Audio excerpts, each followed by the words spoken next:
inacreditável, Lula da Silva acabou de desistir. Eu vou trazer essa informação completa nos mínimos detalhes aqui para todos vocês. E outra bomba, tá? Bomba, gente, tá? O inacreditável acabou de ser confirmado, gente, tá? Direto de Brasília. Ministro acaba de confirmar que vai renunciar o cargo, gente, tá? Após forte pressão, a notícia que acaba de chegar, a notícia que acaba de ser confirmada neste exato momento, direto de Brasília. Ministro acabou de confirmar que vai renunciar ao cargo. E o motivo por que esse ministro desistiu, jogar a toalha e renunciar o cargo, gente, tá? Claro, aí é que vocês vão ficar completamente chocados. Será que tem a ver com as derrotas do Lula dentro do Congresso Nacional? Será que tem a ver com o escândalo do caso Márcia? Vou trazer tudo, eu vou explicar tudo nos mínimos detalhes. Essas duas informações estão dentro, né, das várias que eu vou trazer a partir de agora nesse boletim. Espero que vocês gostem. Conteúdo feito, preparado e gravado com muito amor e carinho para todos vocês. Rapidamente, só não esqueça de se inscrever aqui embaixo no canal, ativar o sininho das notificações e compartilhar o vídeo o máximo possível que vocês puderem, gente, tá? Dando início aqui, deixa eu trazer aqui pra vocês. Ela fez de novo, gente. Até a Vera Magalhães, que é uma das maiores passadoras esquerdistas, passadoras de pano pro Lula, está descartando o Lula, gente. Até a Vera Magalhães está detonando e destruindo Lula da Silva, gente. Realmente, se a coisa estava ruim pro Lula, acabou de piorar. Vocês só vão entender assistindo até o fim. Vera Magalhães detonando Lula sem dó e nem piedade. Vejam só. Acho que essa ideia, se é que ela existe mesmo na cabeça do presidente, ela padece de dois males. O primeiro é o cinismo, porque o presidente teve 3 oportunidades neste mandato para indicar uma mulher e uma mulher negra. E havia demanda do seu eleitorado para que ele fizesse isso. Havia uma clara necessidade de fazer isso, uma vez que uma das 2 únicas mulheres do Supremo, que era a ministra Rosa Weber, se aposentou, e ele deu de ombros para isso. Fez pouco dessa demanda, não estava nem aí. Dizia que ia mandar um dele e que não tem essa, não sei o quê e tal. Aí, diante de uma derrota dessa natureza e com ares de humilhação, aí ele pega e tira a cartada da mulher negra do bolso. Eu acho isso um desrespeito à causa feminista e à causa da igualdade de gênero na política e no judiciário. Isso é fazer piada com a cara das mulheres, na verdade. E a coisa da ingenuidade vem em seguida, porque achar que isso pode fazer com que uma aliança entre Davi Alcolumbre, Rogério Marinho e Flávio Bolsonaro se sensibilize é não entender o quanto já se avançou em termos de querer deixar o governo no cercadinho. Se o Lula indicar uma mulher negra nessa situação tão adversa, ou seja, submeter mais uma pessoa a esse circo que virou o Congresso, essa mulher negra vai ficar lá com a indicação dormitando nos escaninhos do Senado até depois da eleição, ou seja, não vai fazer nada de benefício à causa feminista. Esse trem, a meu ver, já passou. Não vejo possibilidade do Lula indicar alguém, mulher, homem, negro ou branco, que passe nesse momento no Senado. A coisa é tão séria e tão grave a ponto do senador Rodrigo Pacheco ter dito: não, obrigada, não me indique, que é um nome que esse claramente passaria. E o cara não quer saber. Bruno Dantas, se você fala com ele, talvez agora sobre para você, por ser ali uma possibilidade de composição, ele fala: não, tchau, para mim a minha vida já andou, já foi para outro lado, é uma sinuca de bico. Colocar uma mulher negra numa sinuca de bico dessa, depois de ter feito pouco da reivindicação legítima e justa e mais do que apropriada para ter mais mulheres no judiciário, eu acho que isso daí já é você avançar algumas léguas no terreno do cinismo. Pessoal, essa daqui é a primeira vez na vida que eu concordo em gênero, número e grau com a Vera Magalhães. Ela só disse verdades. O Lula, ele teve 2 oportunidades, tá? 2 oportunidades, e ele sofreu forte pressão de todos os lados para que ele colocasse uma mulher, para que colocasse uma mulher negra, para que colocasse uma mulher. E ele se lixou para essa questão. Ele que disse, tá? Que durante a campanha disse que o governo dele ia ser o governo das adversidades. Aí saiu a Rosa Weber, muita gente deu ali, ó, Lula, né? Alertou, Lula coloca uma mulher, tá? Teve 2 oportunidades. A primeira ele foi lá e colocou o Zanin, e na segunda oportunidade ele foi lá e colocou o Flávio Dino. Ele se lixou para colocar a mulher dentro daquele STF. Ele deu, né, a questão do Lula é o quê, né? É tudo questão de prioridade. Prioridade para ele é colocar o ex-advogado pessoal e o melhor amigo de longa data, segundo o Nicolas Ferreira, que eles eram amigos desde quando o Flávio Dino era magro. Então ele deu prioridade para colocar o seu ex-advogado, o seu melhor amigo, segundo o Nicolas Ferreira. E agora que a chapa esquentou, que a casa caiu, que o trem ficou feio, para tentar fazer palanque político, para tentar consertar esse vaso que já quebrou há muito tempo, ele vai lá, tira da cartola. Ai, gente, agora eu quero colocar uma mulher. E tem que ser mulher negra.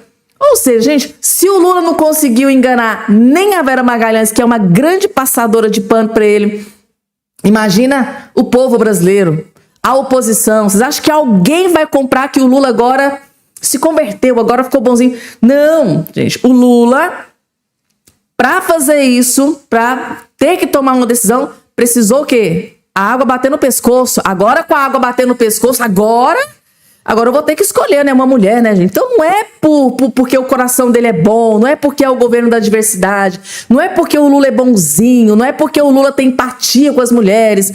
Não! Se ele fizer uma coisa dessa, está sendo interpretada como uma falsidade, cinismo. É, gente, tá? A própria Vera Magalhães. Se ele fizer isso, é cinismo. É dar um tapa na cara da sociedade. E dessa vez, pela primeira vez na vida, eu concordei em gênero, número e grau com a Vera Magalhães.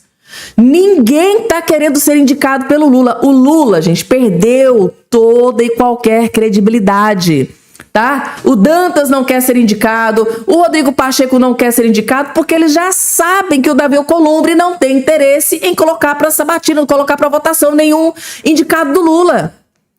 Que o plano ali que foi, né, parece que foi acordado nos bastidores lá com a derrota do Messias, é que o Davi Alcolumbre só vai sabatinar indicado do próximo presidente, quem for presidente de 2027. Ah, se continuar o Lula, pode ser o indicado Lula. Agora, se for Flávio Bolsonaro, é o Flávio Bolsonaro que vai indicar. Aí sim que o Davi Alcolumbre vai colocar para ser sabatinado. Ele não tem intenção de colocar para sabatina neste ano de 2026. Então, por isso que o Rodrigo Pacheco não quer. Por isso que o Dantas não quer. Ninguém quer, porque sabe que vai ficar ali, ó. Aquele chove não molha, vai ficar sendo humilhado, vai ficar... Entendeu? Aí o Lula quer fazer isso com uma mulher negra, para ficar ali, né? Naquele banho-maria, porque sabe que o Davi Alcolumbre não vai colocar nada para votação. Então a Vera Magalhães já tá sabendo do que tá acordado lá nos bastidores. E ela sabe que se o Lula... indicar uma mulher negra, essa mulher vai ser humilhada, gente. Meu Deus do céu, o que se passa, gente? Que água é essa que o Lula tá tomando? Só um desabafo, gente, tá? Vamos lá, porque tem mais. E agora, gente, eu disse pra vocês, né? Tá aqui, ó. AGU, o advogado-geral da União do Lula, Jorge Messias, avisa Lula que deixará a AGU porque não terá condições de lidar com parlamentares traidores, né, que trabalharam ativamente para barrar sua indicação no STF, diz o Globo. Ou seja, o ministro do Lula realmente vai renunciar o cargo, tá aqui na revista Oeste. Depois de derrota no Senado, Messias deixará a Advocacia Geral da União. Ele vai renunciar ao seu cargo. O ministro avisou ao presidente Lula que deixará o cargo por falta de condições políticas para interlocuções com o Congresso e o STF. Ou seja, gente, ele sentiu, mas sentiu muito forte. Ele realmente está muito magoado com essa articulação do Alexandre de Moraes, do Flávio Dino, do Davi Alcolumbre, segundo a imprensa, né? Os três se uniram para derrubar o Messias, o indicado do Lula, e ele está extremamente triste, magoado e revoltado. E, segundo ele, não tem o menor clima para ele continuar como ministro da Advocacia Geral da União. E acabou revelando que pode renunciar ao seu cargo. Jorge Messias comunicou ao presidente Lula que deixará, ou seja, ele vai renunciar o seu cargo da Advocacia Geral da União. O anúncio ocorreu no Palácio do Alvorada depois do Senado Federal rejeitar a indicação dele ao STF por 42 votos contrários e 34 favoráveis. A função do advogado-geral exige despachos frequentes com ministros do STF, interlocutores constantes com senadores e deputados, interlocuções, né, constantes com parlamentares. O próprio Messias, porém, avaliou que não possui condições de manter o diálogo direto com integrantes do Legislativo e do Judiciário, que atuaram contra a sua indicação. Lula, por sua vez, solicitou que o ministro reavalie a decisão durante o final de semana. O Lula chegou no ministro, né, no Messias, e falou: olha, pensa direitinho o que você realmente quer, tal, continua. Mas ele falou: como que eu vou continuar despachando, trabalhando, tendo interlocuções com ministros e parlamentares que me puxaram meu tapete, que me destruíram no Congresso Nacional, que destruíram o meu maior sonho. O maior sonho da minha vida era ser ministro do STF, e me foi tirado isso através desses ministros e parlamentares. Então ele não vê clima, gente, tá? Ele não vê clima para estar trabalhando junto com essas pessoas que puxaram seu tapete, o traíram e articularam nos bastidores para que ele não fosse ministro do STF. Vamos lá, gente, continuando aqui com as informações. E agora, gente, Lula, pelo segundo ano consecutivo, tá aqui na sua tela, desistiu do 1º de maio, gente, tá? Lula da Silva desistiu de comparecer nos atos do 1º de maio pelo segundo ano consecutivo para evitar vexame, humilhação, fiasco, porque além das derrotas que ele acabou de sofrer dentro do Congresso Nacional, derrotas acachapantes, né? Com a derrubada do Messias, derrubada do seu veto. E agora o Lula pensou: gente, como que eu vou no 1º de maio, sendo que os negócios do PT não dá ninguém, os negócios da esquerda não dá ninguém, vou passar por mais essa humilhação. Então ele desistiu. Pelo segundo ano consecutivo, ele arregou, foi covarde e não compareceu ao 1º de maio, Dia do Trabalhador. O presidente Lula não compareceu às manifestações do Dia do Trabalhador nesta sexta-feira, na mesma semana em que o governo sofreu derrota de Jorge Messias no Senado. E o petista repete a ausência registrada em 2005, quando também evitou os atos públicos depois de desgastes políticos. Ou seja, temendo que não fosse ninguém, ele preferiu não passar por mais essa humilhação. Em vez de aparecer nas ruas, Lula optou por gravar pronunciamento em cadeia nacional de rádio e TV, exibido às vésperas do feriado. E o episódio envolvendo a indicação do Jorge Messias expôs fragilidade do Palácio do Planalto, ou seja, o desgaste do Lula, né? Em 2025, Lula desistiu de participar dos atos do 1º de maio para evitar desgaste depois da revelação da fraude do INSS. E agora, em 2026, ele desistiu novamente, depois de ter sofrido 2 derrotas acachapantes e humilhantes, né? Com a ajuda, essa derrota dele aconteceu com a ajuda do Judiciário e do Legislativo, gente, o que é mais humilhante ainda. Tá aí, gente, tá? A notícia de última hora, então. Lula realmente desistiu e não compareceu. Está aqui também na Gazeta. Lula não comparece aos atos de 1º de maio após semana de derrota, gente, tá? Dentro do Congresso Nacional. E parece que ele fez bem, né? Inclusive saiu até aqui. Principalmente pelo fim da escala 6x1. Como a Itatiaia vem acompanhando desde cedo, a polêmica aqui em São Paulo começou antes mesmo da realização dos atos, já que ocorreu uma certa disputa pela Avenida Paulista. Olha só, gente, a multidão do 1º de maio da esquerda. Meu Deus do céu, que vergonha. Por conta de antecedência, grupos de direita terão preferência de se manifestar na Avenida Paulista, também na região central. Já os grupos de esquerda estão se manifestando aqui na Praça Roosevelt, de onde a Itatiaia está falando, e também da Praça da República. O movimento está começando, neste momento, um forte policiamento aqui no local de grupos progressistas. Tá aí, gente, Avenida Paulista lotada de gente para comemorar. Meu Deus, que vergonha. Flopou. Ato convocado pela esquerda fracassa em São Paulo. Gente, eu só me lembro daquela frase da Daniela Lima. Tudo esvaziado os negócios do homem, gente. O Lula... E às vezes eu fico me perguntando, gente, vocês não fazem essa pergunta na cabecinha de vocês, não?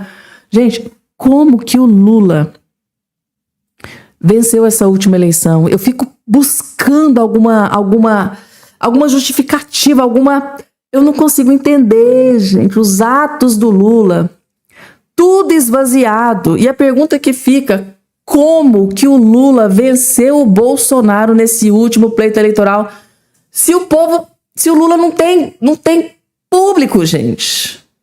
É só uma humilde opinião e uma pergunta que eu acho que eu nunca vou ter a resposta. Caio Coppola acaba de trazer 3 notícias terríveis para Luiz Inácio Lula da Silva, gente, tá? 3 bombas para cima do Lula. E, claro, é o melhor vídeo que você vai assistir nesse dia de hoje. Vejam só. Previsões para animar o seu dia. Número 1, a eleição será vencida pela oposição. Previsões para animar o seu dia. Número 1, a eleição será vencida pela oposição, que vai derrotar o candidato do PT, seja ele quem for. Número 2, logo depois das eleições assistiremos ao colapso das contas públicas, o que vai exigir da classe política reformas liberais radicais. Número 3, nos próximos 4 anos a influência petista no STF será neutralizada e a maioria do tribunal vai ser conservadora. Então já pode começar a planejar a comemoração, porque a derrota do PT, a solução da crise fiscal e uma justiça conservadora são o passaporte do Brasil para o primeiro mundo. Mas antes de mais nada, precisamos registrar que nessa semana a casa caiu para a esquerda e seus aliados interesseiros. A rejeição histórica do Senado ao indicado de Lula para o STF é o ponto de inflexão que marca o começo do fim do lulopetismo como força dominante da política nacional. O sintoma mais recente e evidente da decadência petista é a ruptura com o centro político no Congresso. Conhecidos por aderirem ao poder, seja qual for o governo, os caciques do Centrão estão tratando Lula como um ex-presidente em exercício, impondo derrotas vexatórias ao PT e sinalizando sua aposta numa troca de comando do país. Atualmente, segundo o Datafolha, a avaliação positiva do governo Lula está em 29%. E nunca na história um governo conseguiu se reeleger ou fazer o seu sucessor sem pontuar na casa de 40% de ótimo e bom. Nunca. Trocando em miúdos, se apenas 3 em cada 10 pessoas gosta do governo, ele não se reelege. Há vários motivos para essa impopularidade do Lula, mas os principais são os escândalos de corrupção, o crescimento do crime organizado e a perda do poder de compra das famílias. E olha como esse Lula envelhecido se enrola ao falar sobre esses temas sensíveis. Ninguém ficará livre. Se tiver filho meu metido nisso, ele será investigado. Os usuários são responsáveis pelos traficantes, que são, vítimas dos usuários também. Uma das coisas mais importantes para que a gente possa controlar o preço é o próprio povo.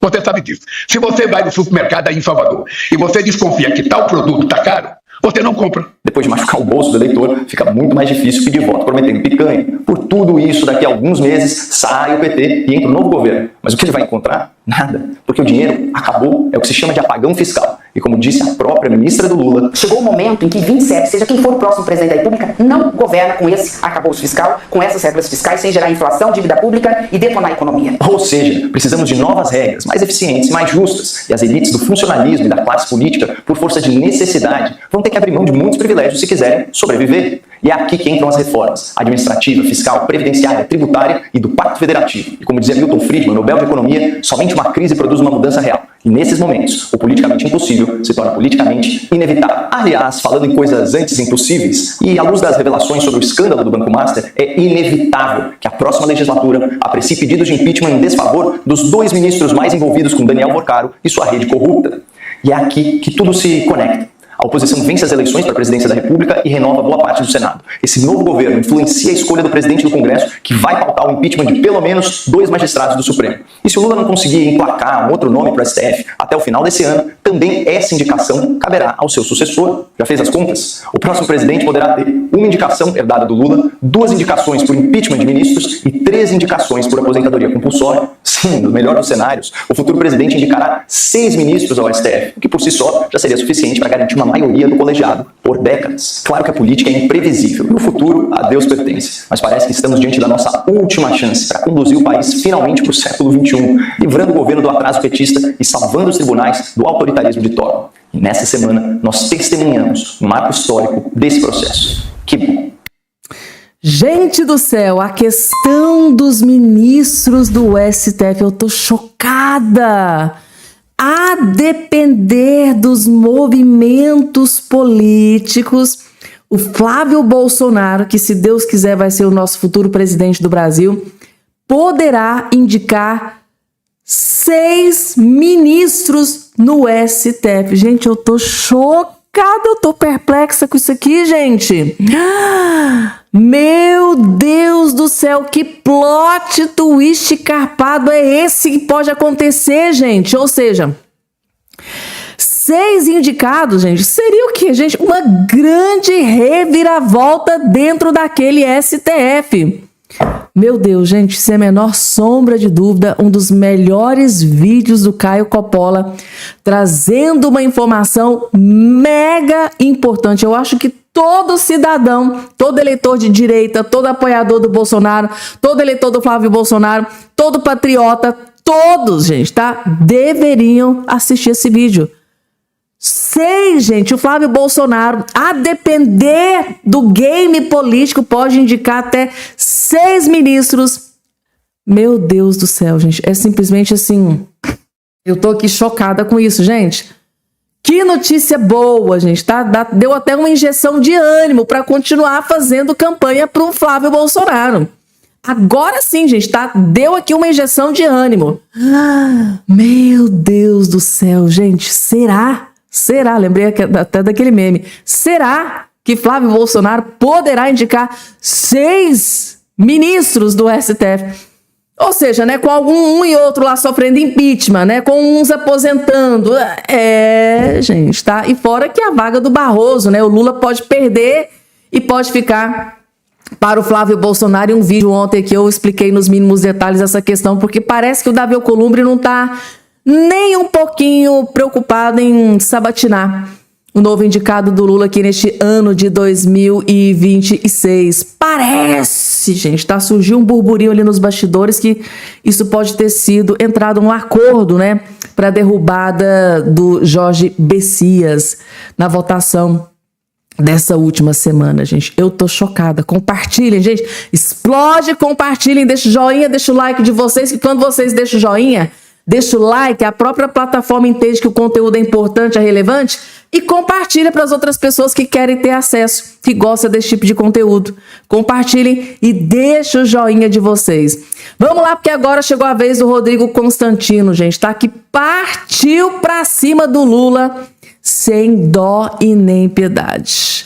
Um vídeo gostoso de assistir, gente. Vocês vão gostar do que ele acabou de revelar aqui nesse vídeo. Vejam só.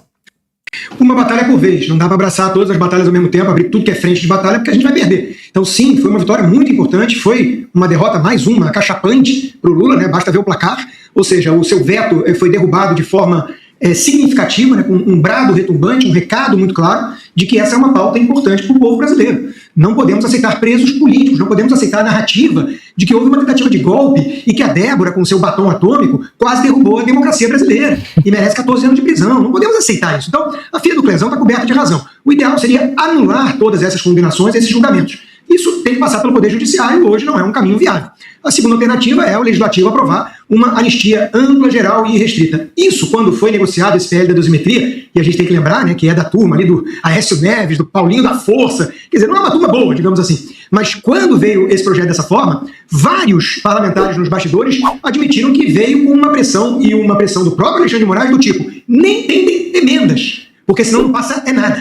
Assim foi acatado, aprovaram, e de uma forma maciça, esse projeto de dosimetria, e o Lula vetou. Agora o veto está derrubado. O Bolsonaro, por exemplo, deve ficar com a sua prisão domiciliar permanente, sem depender da boa vontade constante, né, que não é boa vontade, é cálculo político, ameaça, chantagem, mantê-lo como refém do próprio Alexandre de Moraes, e outros, vários prisioneiros políticos do Rio de Janeiro vão acabar indo para casa mais cedo. Então isso deve ser comemorado, assim como deve ser comemorada a segunda derrota consecutiva importante do Lula. Veja, Paula, no Polymarkets, que é uma bolsa de apostas que o Lula quer vetar no Brasil, né, para esporte e política, né, eu acho que ele meteu o esporte aí só para poder fingir que não é a bolsa de apostas política que ele quer impedir que o povo tenha acesso. O Flávio Bolsonaro já abriu 5 pontos percentuais à frente de Lula. A probabilidade dele vencer. E isso é a turma que coloca dinheiro nas apostas, não é pesquisa encomendada para inglês ver, por instituto que trabalha para governo, né? Então, o Lula está derretendo. Eu não descarto a hipótese, ainda que hoje mais remota, mais crescente, eu não descarto a hipótese de Lula, observando esse cenário todo, desistir de concorrer se ficar claro para ele que ele vai perder. Vocês entenderam aqui, gente? Até o Rodrigo Constantino entende que, diante desse cenário de Flávio Bolsonaro e diante dessas derrotas no Congresso Nacional, de Flávio Bolsonaro subindo nas pesquisas e essas recentes derrotas dentro do Congresso Nacional, pode fazer com que o Lula desista das eleições. Isso aqui é uma opinião do Rodrigo Constantino.